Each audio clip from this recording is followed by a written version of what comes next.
ગઈકાલે જ અમારા પ્રોડક્શન ટીમ અને પરમ દિવસે પણ ચેક થયું. જેવી ખબર પડી તરત જ ચેક કર્યું છે.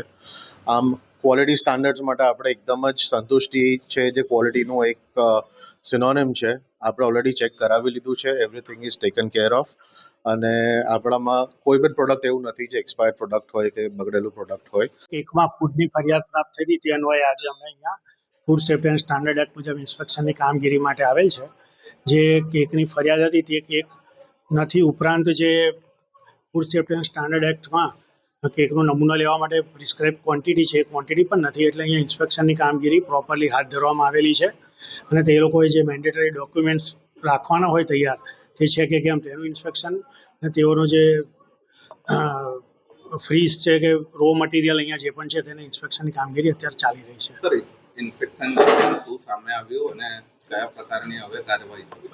એમને જે કેકની ક્વોલિટી ખરાબ જણાવી આવેલી છે ફરિયાદમાં, એ પ્રમાણે એમને ઇમ્પ્રુવમેન્ટ નોટિસ આપવામાં આવશે. એ લોકો પાસે જે ડોક્યુમેન્ટ્સ માંગવામાં આવ્યા છે તે ડોક્યુમેન્ટ્સ એમની પાસે છે કે કેમ તેની ચેકિંગની કામગીરી અત્યારે ચાલી જ રહી છે. હવે એ લોકો પાસે જે ડોક્યુમેન્ટ્સ હતી તે તૈયાર કરવા માટે 7 દિવસનો સમય આપવામાં આવશે. અને જે સુધારણા નોટિસ, ઇમ્પ્રુવમેન્ટ નોટિસ આપીશું તેની જે કંઈ પણ અમાલ એક્ટિવના જોવામાં આવી છે તે કોમ્પ્લાય કરવા માટે પણ તેમને 7 દિવસનો સમય આપવામાં આવશે.